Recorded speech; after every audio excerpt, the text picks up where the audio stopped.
Africa, a continent often portrayed as one of hardship and struggle. But is that the whole story? The answer is not just simple.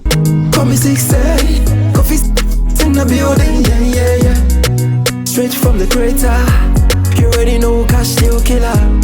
Call me 6 coffee in the building, Straight from the crater, you already know cash still killer. Africa is not just one story. It's not just one country or one problem. But yes, many Africans face hardship. Poverty, unemployment, political instability, corruption, and lack of infrastructure in some places make life difficult.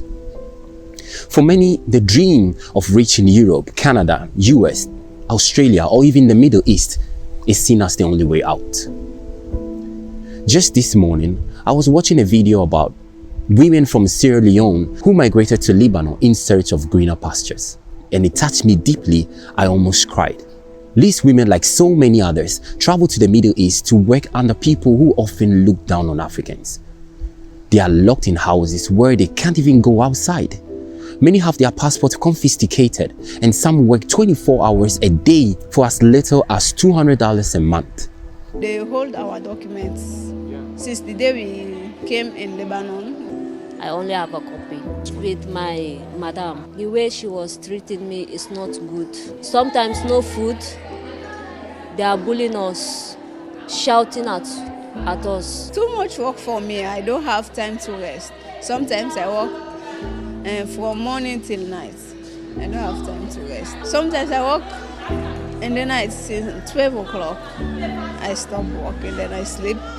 At 6, I wake up again in the morning to work. The treatment is terrible, and I've seen countless comments from people sharing their experiences of abuse as home care workers in these countries. I was privileged to have traveled through the entire Middle East back in the mid-90s, and during my trip I noticed that Black/people of color were treated as subhumans by Arabs.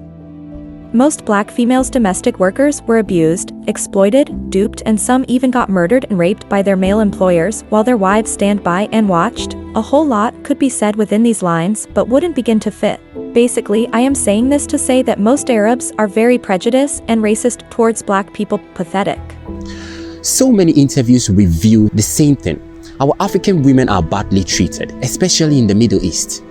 Modern slavery is real. But here's the painful truth. Sometimes we as Africans are our worst enemies.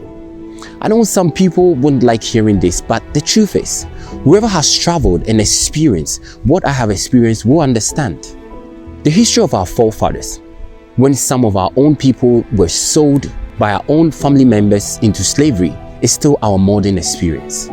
Back then, our ancestors were sold to colonizers for money. Today, it's not much different. Growing up, I used to hear jokes about why my grandmother didn't let herself to be taken as a slave to America so we could have ended up in the US. These jokes reflect something real. Many still believe that Africa is not a place worth staying. Some think the only chance for a better life is abroad. My parents made the same decision many others have made. They left Africa for Europe, hoping for a better life.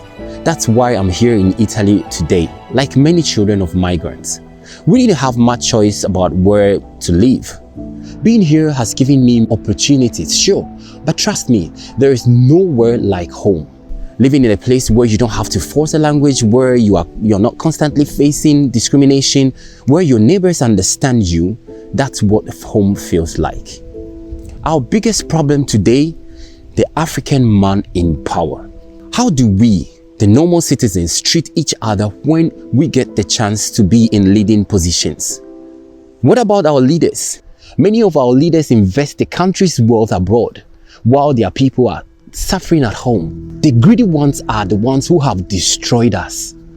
They secure their family's future in foreign countries, leaving the rest of us to struggle. Oh yeah, many of you know exactly what I am talking about. Is it even normal for an African man born and bred in a beautiful African country to say a cold country where he has never been to is his dream country? Recently, a Ghanaian TikToker made a video where he said, "My Dutch passport is more valuable than a PhD from a Ghanaian's premier university."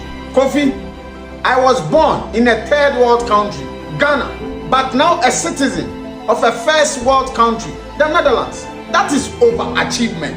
You were born in a third world country, Ghana, and you have a PhD degree from a third world university, Ghana, and you think your third world university PhD degree is more valuable than my first world passport, the second most powerful passport in the world. Are you a joker?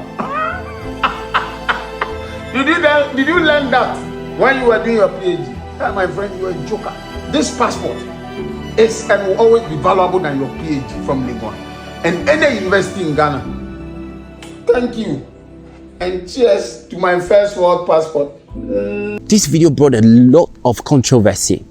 But why would someone say such a thing? The answer is very simple.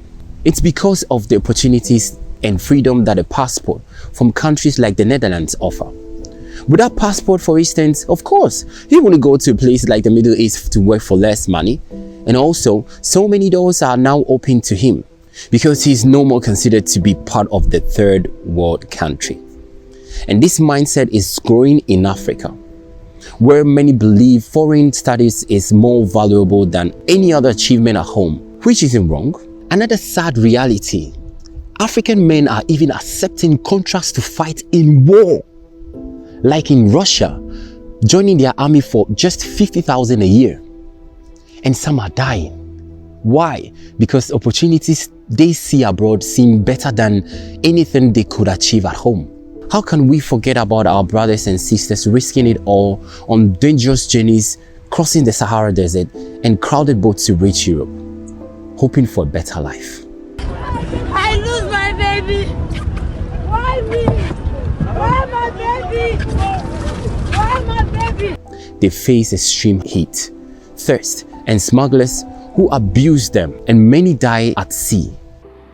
Wow, this is the Sahara Desert, the western side of Morocco.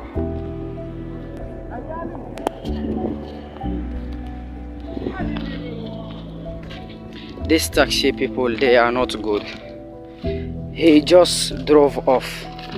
He left us. He drove off and he goes. Nobody knows where he goes. I swear to God, bro. This is way too long. I think we have maybe 1 hour walk before we go to Tantan. 1 hour walk. Some are trapped in terrible conditions in North Africa and forced to work. C'est le grand volet, de grands racistes. Nous, on va sur l'eau. On est parti sur l'eau.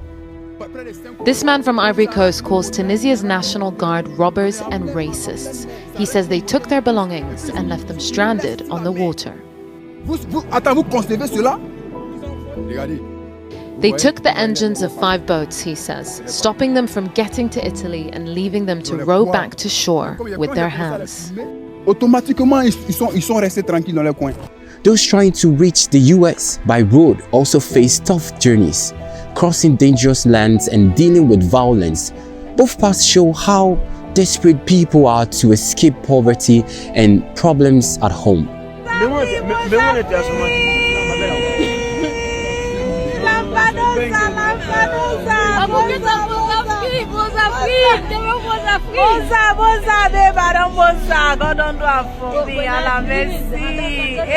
God, I give me the glory, I give me the honor.